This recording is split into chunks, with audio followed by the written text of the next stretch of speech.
I guess it's time to finally talk about the 76ers annual choke job, but I'm not. I mean, sure, I could talk about the Sixers blowing a 3-2 lead, Harden and Embiid playing terrible down the stretch, and Doc Rivers being unable to make adjustments and ultimately getting fired, but that is just such low-hanging fruit. Instead, I'm going to take you back in time to a play that would ultimately change the fortunes of the Raptors and Sixers for years to come. This is none other than the Kawhi shot.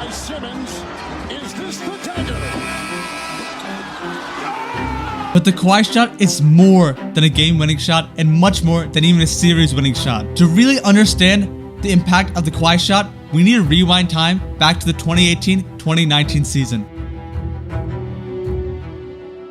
It's September, and the entire NBA is behind the 76ers. They just came off a season where they choked against the Kyrie Irving-less Celtics in 5 games. They literally blew games 2 and 3. But the NBA world believes that with the further development of Joel Embiid and Ben Simmons, the Sixers will be a force for years to come. I can't believe I'm saying Ben Simmons and development in the same sentence in 2023. As for the Raptors, they're coming off 3 consecutive seasons losing to LeBron James-led Cavs. They actually have a good roster though, with DeMar DeRozan, Kyle Lowry, Serge Ibaka, Pascal Siakam, among others. But they just don't have that elite superstar to get them over the top. If only there was a disgruntled superstar that would do anything to get out of his team, even if that meant going to a market like Toronto. Insert Kawhi Leonard.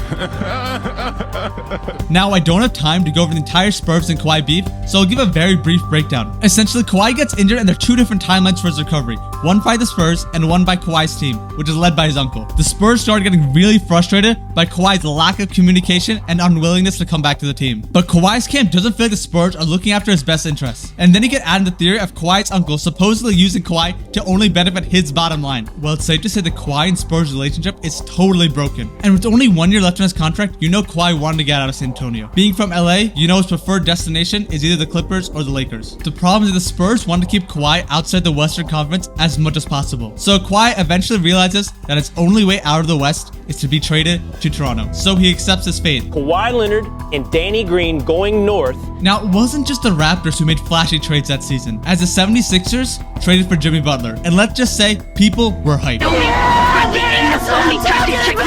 Let's go!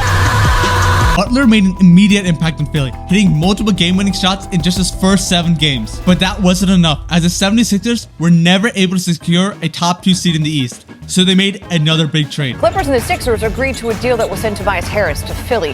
That's right. The 76ers now have a starting lineup of Tobias Harris, Joel Embiid, Ben Simmons, JJ Redick, and Jimmy Butler. Sure, they don't really have a bench, but this starting 5 had the potential to be one of the best in NBA history. That being said, they still only get the 3rd seed, but there are reasons to believe this team will be a force in the playoffs. As for the Raptors, they finished with the 2nd seed in the East, but that doesn't mean their season went perfectly smooth. The Kawhi Leonard circus continued to at least some extent. I mean, Kawhi is taking so many games off. This really made people question Kawhi's commitment to the Raptors franchise. It really seemed like, from an outsider's perspective, that Kawhi just wanted to get to LA as soon as possible and didn't care anything about the Raptors season. But the Raptors, they kept on winning. They even had a 17-5 record with Kawhi out, which really made people question how valuable he was to any franchise. By the way, they also traded for Marc Gasol. That becomes pretty important later on. Fast forward to the 2nd round of the playoffs. Both the Raptors and Sixers easily dispatched the first round opponents in 5. So now they face off in the conference semifinals. In game 1, the Raptors win dominantly, 108-95. Kawhi Leonard drops 45 and looks like a mid-range machine. Unfortunately for the Sixers though,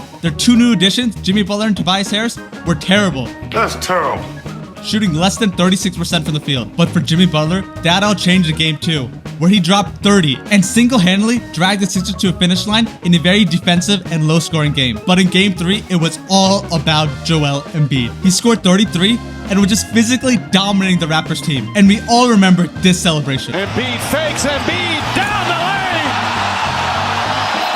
But in games 4 and 5, Marc Gasol and Nick Nurse's defensive scheme really messed with Joel Embiid, as the Sixers dropped both those games. In the national media, you know they're having a field day making fun of Embiid. In the midst of all of this, there's Ben Simmons. I mean, he is having no impact offensively this series. And it's not just that his scoring is down, his assists are down as well. I mean, he just seems completely passive with the basketball. Once again, his lack of a jump shot is exposing the 76ers in the playoffs. But even with all that, the Sixers somehow forced a Game 7. And this game will be one that's remembered for all of history. Now, in the first half of Game 7, the Raptors had all the momentum. But that all changed in the 3rd quarter when the Sixers go on a 16-0 run.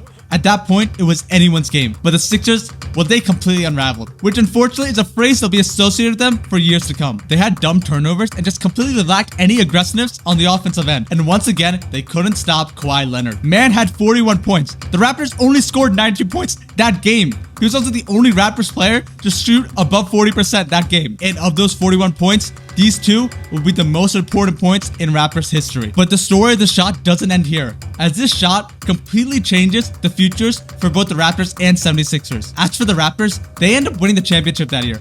Admittedly, they had a lot of luck go their way. I mean, not just with the shot, but also with KD and Klay Thompson's injuries. Let's be honest, if that doesn't happen, the Raptors had no shot at winning that championship. But I'm not trying to hate, as all championship teams need a lot of luck. But that championship really made the organization overvalue the players and coaches they had. I mean, sure, Pascal Siakam was a really good young player at the time, but was he someone you could truly build your franchise around? That's a rhetorical question, and the answer is an emphatic no. And honestly, that ring made people overrate Nick Nurse as a coach. I guarantee if you gave Dwayne Casey that same Raptors roster with Kawhi, he would have won a championship. It's not to say that the Kawhi trade wasn't worth it. Obviously it was. But without a doubt, clouded the organization's judgment. As for Kawhi, he does eventually make it to LA, except with the Clippers. Hopefully the media would lay off of him for a bit. I think the man should retire. As for the 76ers, they had a ton of work to do that offseason. Jimmy Butler, Tobias Harris, and JJ Redick were all free agents. And you all know the story here. The 76ers chose Tobias Harris over Jimmy Butler and gave Al Horford stupid money. So wrong. The truth is, there are a lot of conflicting reports here, and we'll most likely never know the truth about what really happened that offseason. But I'll just give you my take. For one, the 76ers definitely didn't choose Tobias Harris over Jimmy Butler, because if they really wanted to, they could have paid them both. And secondly, I think Jimmy Butler didn't want to play for the 76ers because of the culture, specifically Ben Simmons and maybe a bit of Brett Brown, which is totally understandable. As for Butler's destination, he's eventually signed and traded with the Heat, where he evolved himself into playoff Jimmy. So don't just remember the Kawhi shot as a shot that happened to win a series. Remember it as the play that changed the fortunes of two franchises. And by the way, Kawhi traveled. As a Philly sports fan, this video is really hard to make, so if you want to fund my misery, check out this video.